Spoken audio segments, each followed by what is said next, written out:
Hello दोस्तों, स्वागत है आप सभी का ओगीपुर क्लासेस में। आज की इस वीडियो में कक्षा 9 के गणित के एनुअल एग्जामिनेशन 2024 के लिए बहुत महत्वपूर्ण पेपर को हल करने वाले हैं। यह पेपर आपके एनुअल एग्जाम के लिए बहुत ही इंपॉर्टेंट है। यहीं से क्वेश्चन आपके आने वाले हैं। तो चलिए वीडियो को स्टार्ट करते हैं। पहला क्वेश्चन आपके सामने दिया हुआ कि निम्न में से परिमेय संख्या नहीं है। यहाँ से आपको बताना है कि परिमेय संख्या नहीं है, तो आपको ध्यान से देखना है कि नहीं दिया है कि नहीं दिया है। यहाँ पर कई बार पूछता है कि परिमेय संख्या है, कई बार पूछता है कि परिमेय संख्या नहीं है। तो जहां पर देख सकते हैं 0, कड़ी में 3, 2/5 और कड़ी में 4। तो जो कड़ी में 3 एक परिमेय संख्या नहीं है, तो इसका ऑप्शन नंबर आपका 2 बिल्कुल राइट आंसर हो जाएगा। दूसरा नंबर क्वेश्चन दिया हुआ कि बहुपद 2 + 3x² + 5 की घात आपको बताना है। यदि बहुपद दिया है उसकी घात पूछे तो बहुपद की जो सबसे बड़ी घात होती है उसी को बहुपद का घात कहा जाता है। तो इसका ऑप्शन नंबर आपका कौन सा सही हो जाएगा? बहुपद की सबसे बड़ी घात 2 है, तो इसका ऑप्शन नंबर आपका 2 बिल्कुल राइट आंसर हो जाएगा। नेक्स्ट क्वेश्चन देख सकते हैं दिया हुआ कि निम्न में से रैखिक समीकरण आपको बताना है कि रैखिक समीकरण क्या होता है। तो जो रैखिक समीकरण होता है ax + by + c = 0, तो इसका ऑप्शन नंबर आपका सी बिल्कुल राइट आंसर हो जाएगा। नेक्स्ट क्वेश्चन देख सकते हैं दिया हुआ कि एक वृत्त की त्रिज्या 7 सेमी है, वृत्त का व्यास क्या होगा? जो वृत्त का व्यास होगा, जैसे मान लीजिए एक वृत्त हो गया, वृत्त की त्रिज्या यहाँ पर 7 दिया है, तो इसको भी मिला देंगे 7 और 7 आपका 14 हो जाएगा। तो जो वृत्त का व्यास होता है 14 सेमी हो जाएगा। तो इसका ऑप्शन नंबर आपका 2 बिल्कुल राइट आंसर हो जाएगा।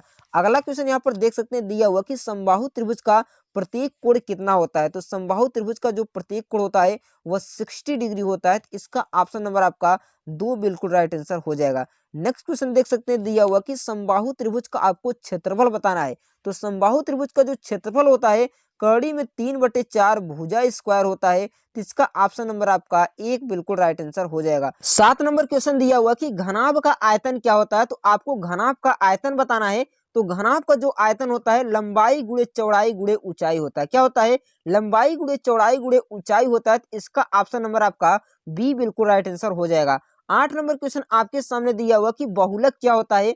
तो बहुलक में जो संख्या सबसे अधिक बार आई होती है उसी को हम बहुलक कहा जाता है। अगर हम 3 को देखते हैं तो 3 यहाँ पर 1 2 3 यानी 3 बार 3 आया है। अगर 5 को देखते हैं तो 5 केवल 1 बार आया है, 7 2 बार आया है और 8 को देखेंगे 1 बार आया है और 6 देखेंगे 1 बार आया है। तो 3 सबसे अधिक बार आया है, तो बहुलक इसका क्या हो जाएगा? 3 हो जाएगा। तो ऑप्शन नंबर इसका सी बिल्कुल राइट आंसर हो जाएगा। 9वां नंबर क्वेश्चन दिया कि 7 का स्क्वायर। तो 7 का स्क्वायर मतलब 7 × 7 49 हो जाएगा। तो इसका ऑप्शन नंबर आपका डी बिल्कुल राइट आंसर हो जाएगा। 10 नंबर क्वेश्चन दिया हुआ कि a + b का होल स्क्वायर क्या होता है। तो आप सभी जानते हैं कि a + b का होल स्क्वायर होता है a² + b² + 2ab होता है। इसका ऑप्शन नंबर आपका बी बिल्कुल राइट आंसर हो जाएगा। नेक्स्ट क्वेश्चन आपके सामने दिया हुआ कि निम्न से 2 रैखिक समीकरण आपको बताना है। क्या कहा है कि निम्न में से 2 चर वाले रैखिक समीकरण आपको बताना है। तो 2 चर वाले रैखिक समीकरण ऑप्शन नंबर आपका सी बिल्कुल राइट आंसर हो जाएगा। अगला क्वेश्चन आपके सामने दिया हुआ कि समांतर चतुर्भुज के क्रमागत कोणों का योगफल कितना होता है।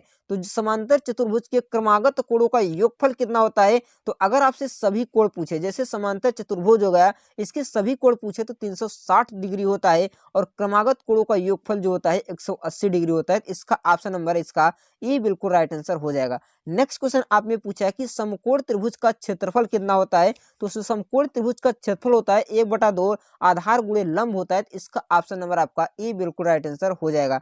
अगला क्वेश्चन आपके सामने दिया हुआ कि वृत्त का केंद्र होता है परिधि पर होता है, वृत्त के अभ्यंतर में होता है, बहिर्भाग में होता है, इनमें से कोई नहीं। तो वृत्त के अभ्यंतर में होता है। इसका ऑप्शन नंबर आपका 2 बिल्कुल राइट आंसर हो जाएगा। अगला क्वेश्चन पूछा है कि बेलन का आयतन क्या होता है। तो बेलन का जो आयतन होता है πr² होता है। क्या होता है? πr² होता है। इसका ऑप्शन नंबर आपका ए बिल्कुल राइट आंसर हो जाएगा। शंकु का वक्र पृष्ठीय क्षेत्रफल सूत्र क्या होता है। तो शंकु का जो वक्र पृष्ठ होता है πrl होता है। तो इसका ऑप्शन नंबर आपका 2 बिल्कुल राइट आंसर हो जाएगा। 17 नंबर क्वेश्चन आपके सामने पूछा है कि किसी घटना की प्रायिकता नहीं हो सकती। तो जो किसी घटना की प्रायिकता है वो ऋणात्मक नहीं हो सकती। तो इसका ऑप्शन नंबर आपका बी बिल्कुल राइट आंसर हो जाएगा। उसके बाद 18 नंबर क्वेश्चन दिया हुआ कि कड़ी में 3 + कड़ी में 2 और कड़ी में 3 - कड़ी में 2। तो इसका फार्मूला होता है a² - b²।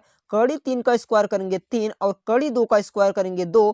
3 में से 2 जाएगा तो 1 आ जाएगा, तो ऑप्शन नंबर इसका ई बिल्कुल राइट आंसर हो जाएगा। 19 नंबर क्वेश्चन यहाँ पर देख सकते हैं, गुणांक बताना है किसका, यक्स स्क्वायर का। तो यक्स स्क्वायर का गुणांक आपको बताना है, तो आपके सामने यहाँ पर देख सकते हैं यक्स स्क्वायर 5x स्क्वायर है, कितना 5x स्क्वायर है, तो जो यक्स स्क्वायर का गुणांक हो जाएगा 5 हो जाएगा, तो इसका ऑप्शन नंबर आपका 3 बिल्कुल राइट आंसर हो जाएगा।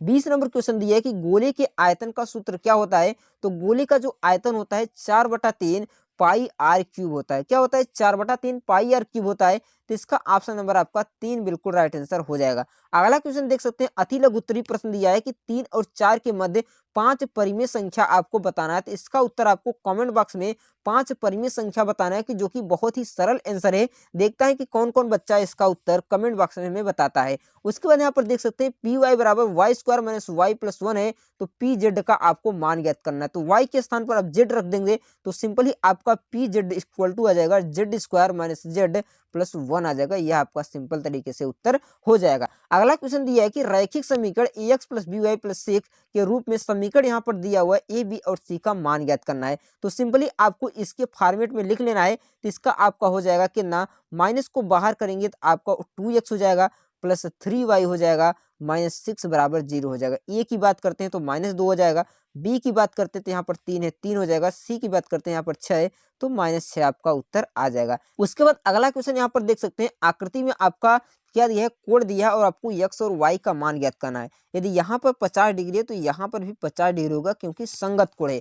अगर यहाँ पर 130 डिग्री है तो यहाँ भी आपका कितना हो जाएगा 130 डिग्री, क्योंकि ये भी क्या है, शीर्षाभिमुख कोण। यदि यहाँ पर 150 डिग्री तो यहाँ भी यहाँ पर 130 डिग्री तो यहाँ पर 130 डिग्री हो जाएगा, क्योंकि ये दोनों क्या है, एकांतर कोण है। तो सिंपल तरीके से आपका x बराबर 130 डिग्री हो जाएगा, y बराबर भी 130 डिग्री हो जाएगा, तो दोनों का 130 130 उत्तर हो जाएगा। उसके बाद यहाँ पर देख सकते हैं अगला क्वेश्चन दिया हुआ है कि एक समबाहु त्रिभुज का परिमाप 30 सेमी है और बराबर भुजाएं 12 सेमी है, तो इस भुज का क्या करना है, क्षेत्रफल ज्ञात करना है। यहाँ पर देख सकते हैं समद्विबाहु त्रिभुज दिया, क्या दिया है, समद्विबाहु त्रिभुज दिया है कि मान लीजिए यक्स है और वाई है, तो यक्स प्लस वाई का मान 12 दिया है बराबर 30, तो 2x प्लस 12 बराबर 30। तो संख्या का आपको मान ज्ञात करना है और इसका क्या करना है, क्षेत्रफल ज्ञात कर लेना है। यहाँ पर उसके बाद एक बेलन के आधार की त्रिज्या 7 सेमी है, बेलन की ऊंचाई 10 सेमी है, तो बेलन का आयतन ज्ञात कीजिए। तो बेलन का जो आयतन होता है पाई आर स्क्वायर एच होता है। क्या होता है,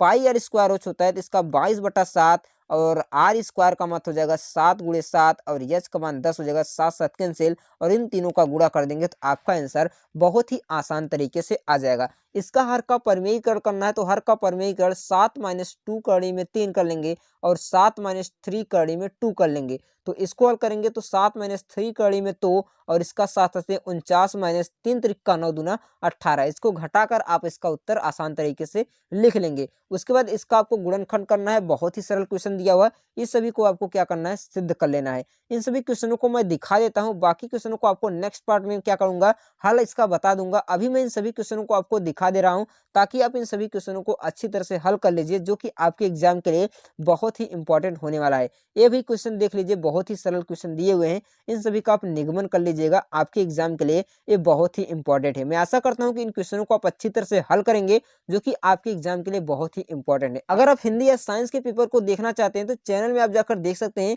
या तो मैं यहाँ इंडी स्क्रीन पर लगा देता हूँ, यहाँ से भी देख सकते हैं। मैं मिलता हूँ इसी तरह के नेक्स्ट वीडियो के साथ, तब तक के लिए धन्यवाद।